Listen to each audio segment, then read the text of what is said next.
जनमत की पुकार में दिल्ली में आगामी फरवरी 2025 के विधानसभा चुनाव को लेकर भारतीय जनता पार्टी ने अपने संकल्प पत्र के लिए जनता से अभूतपूर्व जन भागीदारी का दावा किया है।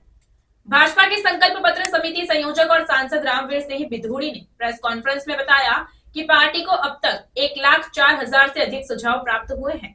ये सुझाव दिल्ली की जनता की समस्याओं और केजरीवाल सरकार से उनकी नाराजगी को दर्शाते हैं। आइए सुनते हैं कि सांसद रामवीर सिंह बिधूड़ी ने जनता की प्रतिक्रियाओं और भाजपा की आगामी चुनावी रणनीति के बारे में क्या कहा। मगर हम संकल्प पत्र को जनता से बात करके बनाने में, विकसित करने के प्रोसेस में लगे हुए रहे हैं। ये प्रोसेस अभी 22 तारीख तक और चलेगा। इस प्रोसेस के दौरान हमारा क्या क्या काम हुआ है, आज हमारी संकल्प पत्र समिति के कन्वीनर और वरिष्ठ सांसद श्री रामवीर सिंह बिधूड़ी जी आपके समक्ष जो हमने कार्य किया है इस टीम ने, जिसमें सभी लोग बड़े नेता हैं पार्टी के, जो उसके सदस्य हैं अधिकांश लोग। मैं रामवीर सिंह बिधूड़ी जी से अनुरोध करूंगा कि वह अपना सारा जो हमारा मैनिफेस्टो कमेटी का काम है अब तक का, उसका एक आलेख आपके माध्यम से दिल्ली वालों के समक्ष रखें।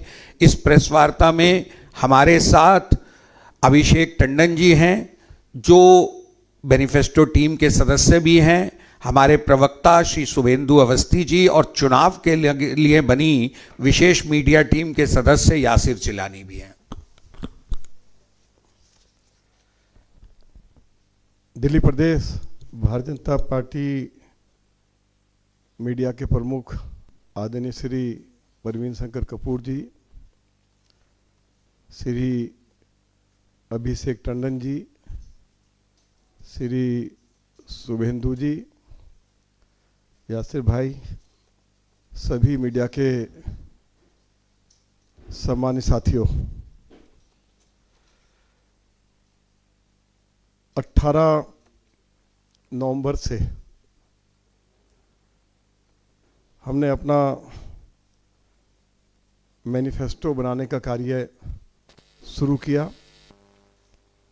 पहली बैठक 28 नवंबर को मेरे निवास स्थान पर संपन्न हुई। कमेटी के सभी माननीय सदस्य उपस्थित रहे और उसके बाद कमेटी के सभी सदस्यों के साथ 5 बार और बैठकें हुई। कुल बैठकें 6 हुई। 5 दिसंबर को कमेटी के सभी मेंबर्स ने एनडीएमसी के कन्वेंशन सेंटर में दिल्ली की अलग अलग आरडब्ल्यूएच के साथ प्रातः 10 बजे से लेकर रात 7 बजे तक बैठकें की। दिल्ली के अनेक मुद्दों के बारे में उनसे सुझाव प्राप्त किए, उनको बोलने का अवसर दिया गया और हम सभी ने जो सुझाव उनकी ओर से आए थे उनको नोट भी किया और उनकी रिकॉर्डिंग भी की। 6 तारीख को अलग अलग दिल्ली के अंदर जो इंडस्ट्रियल एरियाज हैं, उनकी चाहे आरडब्ल्यूएज हैं चाहे फेडरेशन है, उनके साथ बैठक doctor BR Ambedkar international centre में आयोजित की गई और 4 घंटे तक उनके साथ हमारी बैठक चली। उस बैठक में भूतपूर्व केंद्रीय मंत्री श्रीमती मीनाक्षी लेखी, श्री परवीन शंकर कपूर जी, श्री अभिषेक टंडन जी उपस्थित रहे और 7 तारीख को हमने सभी जिलों में मैनिफेस्टो वैन को दिल्ली प्रदेश भारतीय जनता पार्टी के कार्यालय से रवाना किया। पार्टी के राष्ट्रीय उपाध्यक्ष और दिल्ली के प्रभारी आदरणीय वैजयंत जय पांडा जी और दिल्ली प्रदेश भारतीय जनता पार्टी के अध्यक्ष आदरणीय श्री वीरेंद्र सचदेवा जी के नेतृत्व में ये कार्य संपन्न हुआ। उसके बाद अलग अलग क्षेत्रों में, जैसे साकेत है, वसंत कुंज है, उनकी अनेक RWAs हैं, उनके साथ बैठकें हुई। 40 बैठकें NDMC के कॉन्फ्रेंस हॉल में, कन्वेंशन सेंटर में अलग अलग वर्गों के साथ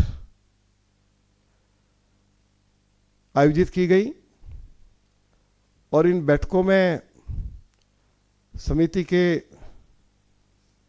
लगभग सभी सदस्य उपस्थित रहे।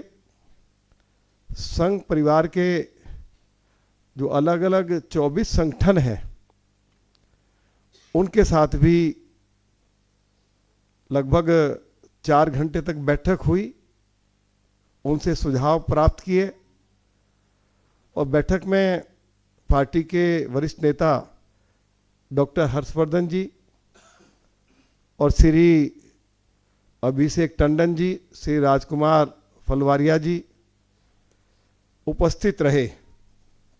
आप सभी को मैं ये जानकारी भी देना चाहता हूं कि अभी तक लगभग 1,04,322 सुझाव दिल्ली के लोगों की ओर से हमको प्राप्त हुए हैं। बड़ी जनभागीदारी का प्रमाण है और दर्शाता है कि जनता केजरीवाल सरकार से त्रस्त है। सोशल मीडिया पर भी 40,000 से अधिक सुझाव मीडिया माध्यम से मिले। हमें कल तक 60,754 सुझाव मिले, जिन्हें सबको सूचीबद्ध किया जा रहा है। ये जो 70 विधानसभा क्षेत्रों में जो हमारी वैन गई थी अलग अलग क्षेत्रों में, ये 60,754 सुझाव हमें मोबाइल वैन्स के माध्यम से प्राप्त हुए हैं। जैसे मैंने आपको बताया कि अभी तक कल शाम तक 1,04,322 सुझाव प्राप्त हुए हैं। इसकी जानकारी मैंने आपको दी है कि भाई अलग अलग वर्गों के साथ हमारी बैठकें हुई हैं। दिल्ली में हर तरफ एक नारा गूंज रहा है, अब नहीं सहेंगे, बदल कर रहेंगे। ये सब तरफ जहां जहां हमको जाने का मौका मिला, क्योंकि पूरे प्रदेश में हम सभी मैनिफेस्टो कमेटी के मेंबर्स को जाने का अवसर प्राप्त हुआ, और इसके साथ साथ हमने जो एक और व्यवस्था की थी, हमारी पार्टी के जो वरिष्ठ कार्यकर्ता हैं सभी के कोई जिम्मेवारी दी कि एक पार्लियामेंट सीट पे वो हर विधानसभा में जाकर अलग अलग वर्गों के साथ बैठकें करेंगे। नई दिल्ली की जिम्मेवारी श्री सतीश उपाध्याय जी को दी गई थी, प्रदेश के पूर्व अध्यक्ष हैं। चांदनी चौक की जिम्मेवारी श्री विजय गोयल जी को दी गई थी। साउथ दिल्ली की जिम्मेवारी श्री कैलाश गहलोत जी को दी गई थी। नॉर्थ वेस्ट की जिम्मेवारी डॉक्टर नीतू दबास को दी गई थी। ईस्ट दिल्ली की जिम्मेवारी डॉक्टर हर्षवर्धन जी को दी गई थी। वेस्ट दिल्ली की जिम्मेवारी श्री परवेश वर्मा जी को दी गई थी और नॉर्थ ईस्ट की जिम्मेवारी श्री अजय महावर जी को दी गई।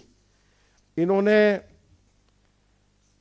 अलग अलग विधानसभा क्षेत्रों में जाकर अलग अलग वर्गों के साथ बैठकें की, उनके सुझाव प्राप्त किए, और इसके अलावा हमारे जो जिले के सभी अध्यक्षगण हैं उन्होंने मोर्चों के साथ और अलग अलग प्रकोष्ठों के साथ अलग अलग वर्गों के साथ मंडल स्तर पर भी बैठकें की।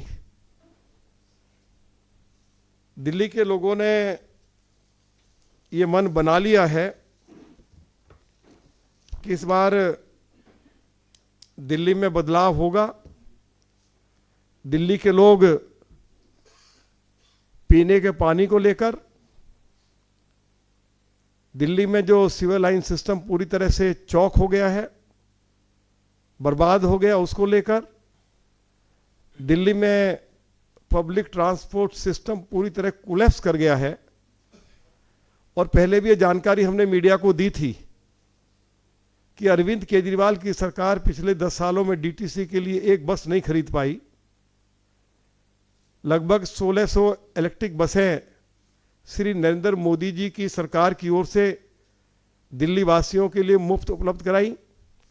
अरविंद केजरीवाल जब दिल्ली के मुख्यमंत्री बने तो डीटीसी के पास 6500 बसें थी, वे घटकर 2500 रहेगी और वे भी आउटडेटेड हैं।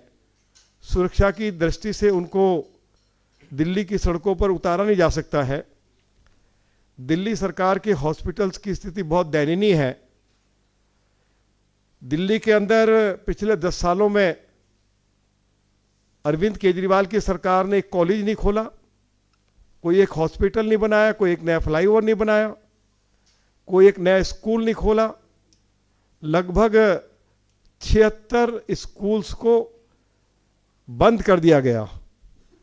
डीटीसी के लिए मैंने आपको जानकारी दी कि एक डीटीसी के लिए कोई एक बस खरीद नहीं पाए। पूरे दिल्ली में विकास के कार्य पूरी तरह से बंद हैं। और दिल्ली की क्योंकि सड़कें जो हैं बुरी तरह से टूटी फूटी पड़ी हैं, सड़कों के ऊपर गड्ढे हैं। लंदन और पेरिस जैसी सड़कें बनाने का वायदा अरविंद केजरीवाल की सरकार ने दिल्ली के लोगों से किया था। लेकिन यदि आप पीडब्ल्यूडी की सड़कों को देखेंगे तो उन पर धूल उड़ती है। जब वाहन चलते हैं तो गड्ढों से जो धूल उड़ती है तो PM2.5 सबसे ज़्यादा उसी से जनरेट होता है। और सुप्रीम कोर्ट ने इस बात को स्वीकार किया है कि दिल्ली यदि आज दुनिया की सबसे ज़्यादा प्रदूषित राजधानी है तो उसके 2 मुख्य कारण हैं कि दिल्ली की सड़कें टूटी फूटी पड़ी हैं, उनके ऊपर गड्ढे हैं, धूल उड़ती रहती है। और दूसरी बात सुप्रीम कोर्ट ने स्वीकार की है कि दिल्ली में जो पब्लिक ट्रांसपोर्ट सिस्टम पूरी तरह कोलैप्स कर गया और दिल्ली की सड़कों पर डीजल पेट्रोल की गाड़ियां बहुत आ गईं, तो डीजल पेट्रोल की गाड़ियों से भी दिल्ली प्रदूषित होती है। तो लोगों ने अब ये मन बना लिया है कि दिल्ली को अब और बर्बादी से बचाना है और दिल्ली में भारतीय जनता पार्टी की सरकार को लाना है, जिससे कि दिल्ली मोदी जी का जो सपना है एक वर्ल्ड क्लास सिटी बन सके। जब दिल्ली में डबल इंजन की सरकार होगी, केंद्र में भी मोदी जी की सरकार, दिल्ली में भी मोदी जी की पार्टी की सरकार, तो दिल्ली देश की वर्ल्ड क्लास सिटी बनेगी। अब तो अरविंद केजरीवाल हर रोज एक ही बहाना करते रहते हैं, मुझे एलजी काम नहीं करने दे रहे, मुझे प्रधानमंत्री काम नहीं करने दे रहे, मुझे गृह मंत्री काम नहीं करने दे रहे। और लोग अब इस बात को सुनना नहीं चाहते हैं, इस बहानेबाजी को। तो मोदी जी की सरकार को अगले और 4.25 साल अभी और रहना है, 4.5 साल।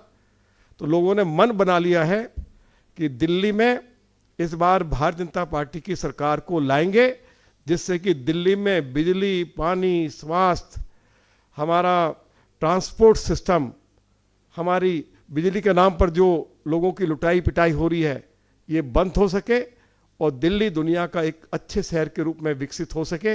ये लोगों की इच्छा है। और फरवरी में अरविंद केजरीवाल की पार्टी की सरकार जाएगी, भारतीय जनता पार्टी की सरकार आएगी। ऐसा फीडबैक हमें दिल्ली के लोगों से मिला है।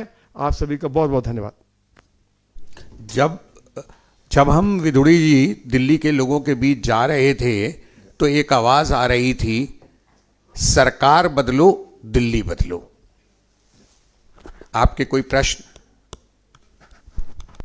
बोलो।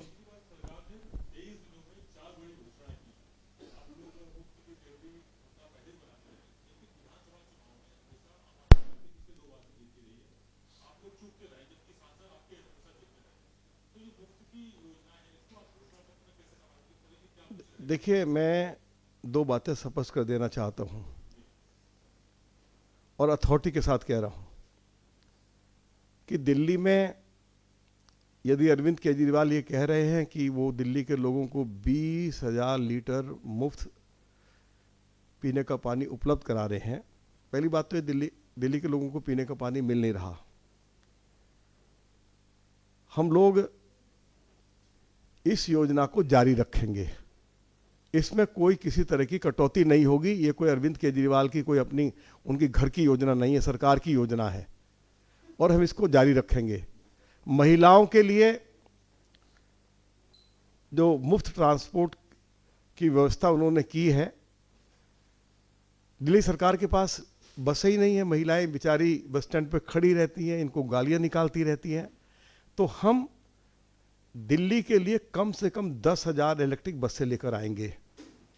हम दिल्ली के लिए हिमाचल से, मुरादनगर से पीने का पानी लेकर आएंगे, जिससे कि दिल्ली के लोगों की प्यास बुझ सके और 20,000 लीटर मुफ्त पानी दिल्ली की भाजपा की सरकार की ओर से उपलब्ध हो सके। तीसरी बात जो उन्होंने कही है बिजली की, बिजली के नाम पर बड़ी भारी लूट हो रही है।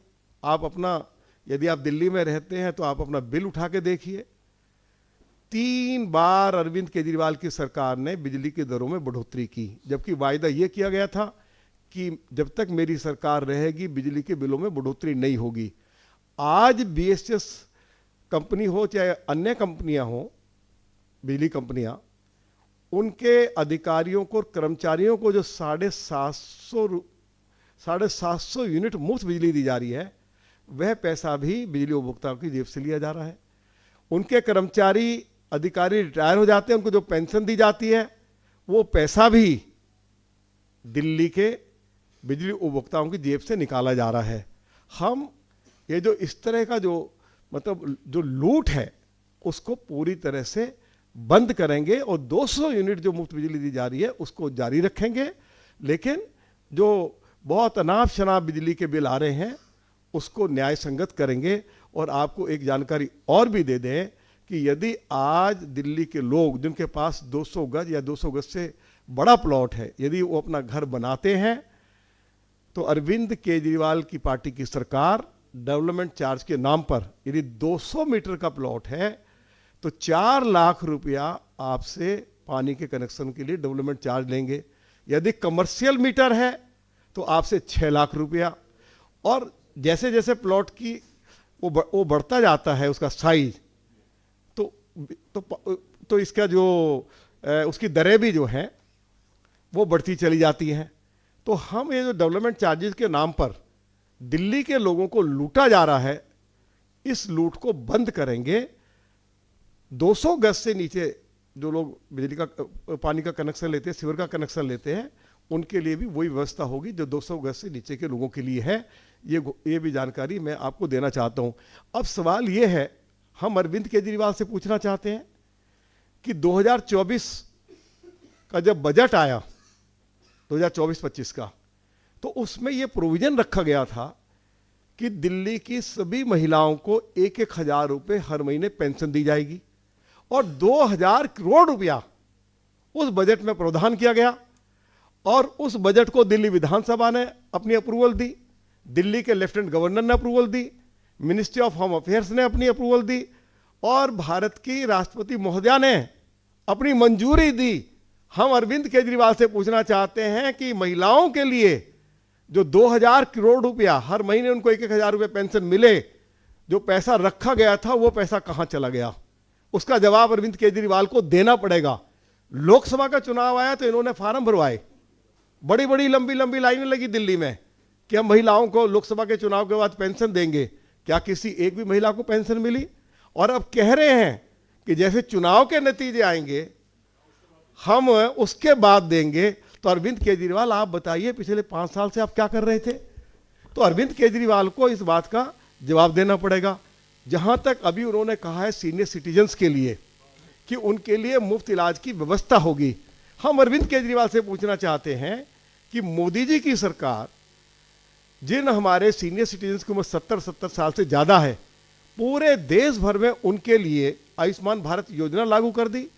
यदि कोई वरिष्ठ नागरिक अमीर है गरीब है इसका अंतर नहीं रखा, सभी के लिए है। और पूरे देश में लाखों वरिष्ठ नागरिकों ने उस योजना का लाभ उठाना शुरू कर दिया है। अरविंद केजरीवाल से हम पूछना चाहते हैं कि उन्होंने इस योजना का मीडिया के सामने विरोध क्यों किया, और उन्होंने कहा कि हम इस आयुष्मान भारत योजना को दिल्ली में लागू नहीं होने देंगे। क्या वो नहीं चाहते हैं कि यदि कोई वरिष्ठ नागरिक बीमार हो और 5 लाख रुपए तक का मुफ्त इलाज मोदी जी की सरकार की ओर से उपलब्ध कराया जाए, तो उनके पेट में क्या दर्द हो रहा था, क्यों उन्होंने इस योजना का विरोध किया, क्यों इस योजना को लागू नहीं होने दिया, उसका वो जवाब दें। और यदि वो 60 साल से ज़्यादा के वरिष्ठ नागरिकों के लिए मुफ्त इलाज की व्यवस्था करना चाहते हैं, उनके हॉस्पिटल्स की हालत ऐसी है कि सुप्रीम कोर्ट को यह कहना पड़ा कि दिल्ली सरकार के हॉस्पिटल की हालत बूचड़ खाने से भी ज़्यादा खराब है। तो अरविंद केजरीवाल ने, उनको 5 साल मिले, तो वरिष्ठ नागरिकों के लिए जो अब कह रहे हैं वो कि हम उनके लिए मुफ्त इलाज की व्यवस्था करेंगे, सभी के लिए करेंगे, तो किसने उनको रोका था। लेकिन जैसे ही दिल्ली में भाजपा की सरकार बनेगी, पहली कैबिनेट की बैठक में वरिष्ठ नागरिकों के लिए, चाहे वो किसी भी वर्ग से संबंध रखते हों, 5 लाख रुपए तक मुफ्त इलाज की व्यवस्था का प्रावधान कर दिया जाएगा। दिल्ली में आयुष्मान भारत योजना को लागू कर दिया जाएगा। और जैसे मैंने आपको बोला है, फिर उसको रिपीट कर रहा हूं, बिजली, पानी, ट्रांसपोर्ट पहले की तरह हम उसको, इन सुविधाओं को जारी रखेंगे, बल्कि इनको बेहतर बनाएंगे। इन सुविधाओं की घोषणा तो कर दी, लेकिन उसका लाभ दिल्ली के लोगों को मिल नहीं रहा है। हम इन योजनाओं का लाभ लोगों तक पहुंचाएंगे।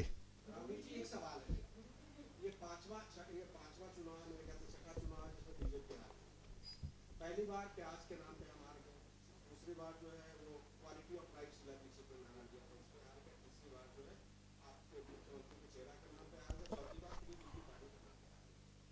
अब दिल्ली की जनता को आप केजरीवाल से बेहतर क्या विकल्प देने जा रहे हैं कि जनता आपको, अरे विकल्प की मैंने बात कही ना आपको, हम दिल्ली में वर्ल्ड क्लास ट्रांसपोर्ट सिस्टम देंगे। हम दिल्ली के लोगों के घर घर में कम से कम 4 घंटे क्लीन वाटर, स्वच्छ जल पहुंचाएंगे। हम दिल्ली के सीवरेज सिस्टम को, जो पूरी तरह से बर्बाद हुआ पड़ा है, इसको ठीक करेंगे। हम दिल्ली की सड़कों को ठीक करेंगे। यदि आप अरविंद केजरीवाल की जो सड़कें हैं और जो NHAI ने, भारत सरकार के सड़क परिवहन राजमार्ग मंत्रालय ने बनाई है, आप उन दोनों में अंतर देख लीजिए। जो NHAI ने दिल्ली में सड़कें बनाई हैं, जो हाईवेज बनाए हैं, जो फ्लाईओवर्स बनाए हैं, अंडरपासेज बनाए हैं, फुटओवर ब्रिजेस बनाए हैं, तो वर्ल्ड क्लास क्वालिटी है। लेकिन अरविंद केजरीवाल के, जैसे मैंने कहा कि सारी सड़कें टूटी पड़ी हैं, वो कारण है कि दिल्ली मैंने सिर्फ वो नहीं कहा, तो आप कह ही रहे हैं, हाँ, भी कहते रहे। हाँ, एक मुद्दा जिसको लेके आप केजरीवाल से बेहतर दिल्ली की जनता को विकल्प देंगे, हम वो जाने। हम दिल्ली को, बिजली के नाम पर दिल्ली के लोगों को जो लूटा जा रहा है, उस लूट को बंद करेंगे, पीने का पानी उपलब्ध कराएंगे, बेहतर स्वास्थ्य सेवाएं दिल्ली के लोगों को उपलब्ध कराएंगे, ट्रांसपोर्ट सिस्टम को ठीक करेंगे, एजुकेशन सिस्टम को ठीक करेंगे। आज स्कूल्स में प्रिंसिपल नहीं है, वाइस प्रिंसिपल नहीं है, 25,000 टीचर्स की कमी है, और जो गेस्ट टीचर्स हैं उनको रेगुलराइज करेंगे। आज 60% स्कूल्स में कॉमर्स और साइंस की पढ़ाई नहीं है। हमारे बच्चे डॉक्टर इंजीनियर कैसे बनेंगे? हर स्कूल में कॉमर्स और साइंस की पढ़ाई हो, उसकी हम लोग व्यवस्था करेंगे। और जिन राज्यों में हमारी सरकारें बनी हैं, चाहे वो मध्य प्रदेश है, चाहे वो छत्तीसगढ़ है, चाहे वो महाराष्ट्र है, चाहे वो हरियाणा में है, हमारी सरकारें मां महिलाओं को 2100 रुपया हर महीने पेंशन दे रही हैं। अरविंद केजरीवाल ने पंजाब में वायदा किया था, मैं 1,000 रुपया दूंगा, लेकिन 3 सालों में अरविंद केजरीवाल अपने वायदे को पूरा नहीं कर पाए।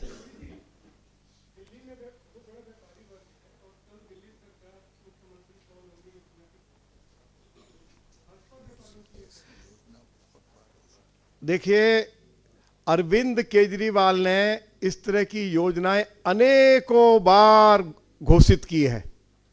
उन्होंने तो बाजारों को रीडेवलप करने की बात भी कही। उन्होंने विधानसभा के अंदर दिल्ली के व्यापारियों के लिए लगभग 8,000 करोड़ रुपया का प्रावधान किया बजट में। हम पूछना चाहते हैं अरविंद केजरीवाल को कि कोई एक पाई पैसा बताए कि इसी दिल्ली की किसी मार्केट में खर्च हुआ हो, खर्चा हुआ हो। और दिल्ली के व्यापारियों के लिए घोषणा तो हुई है लेकिन अमल नहीं हुआ। हम सत्ता में आएंगे, व्यापारियों की ओर से अनेक तरह के सुझाव आए हैं। हम अपनी मैनिफेस्टो में भी हम व्यापारी वर्ग को क्या क्या राहत देंगे उसकी चर्चा हम अपने मैनिफेस्टो में करेंगे और दिल्ली के व्यापारियों के लिए बेहतर करेंगे। एक चीज मैं संतोष जी आपकी जानकारी में डाल दूं कि रामवीर जी की लगन से जो मैनिफेस्टो बन रहा है उसमें व्यापारियों को सबसे प्राइमरी लाभ जो मिलेगा वो ये होगा, कोई भी व्यापारी जब सुबह दुकान खोलता है ना जी, तो सबसे पहला डंडा उसके ऊपर पड़ता है 100 रुपए रोज की बिजली का। कम से कम छोटी सी छोटी दुकान का भी 100 रुपए रोज का बिजली का बिल आता है। रामवीर जी ने यह सुनिश्चित करने का संकल्प लिया हुआ है कि उसमें उसे जरूर राहत देंगे।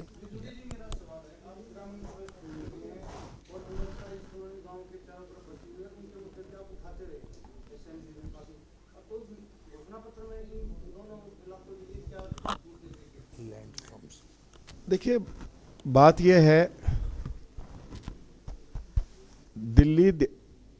माइक नहीं काम कर रहा भाई। हेलो, आपका माइक चला गया।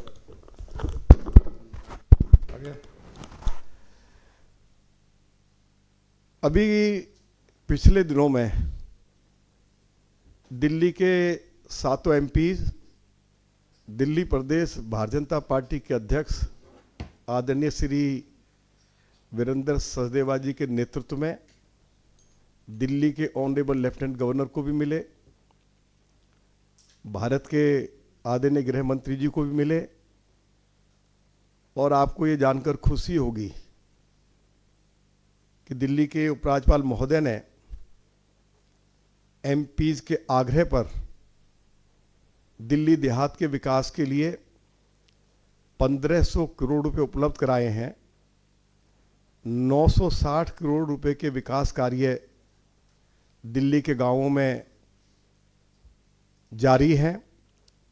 अरविंद केजरीवाल की सरकार ने यदि किसान की मृत्यु हो जाए तो म्यूटेशन पर रोक लगा दी थी।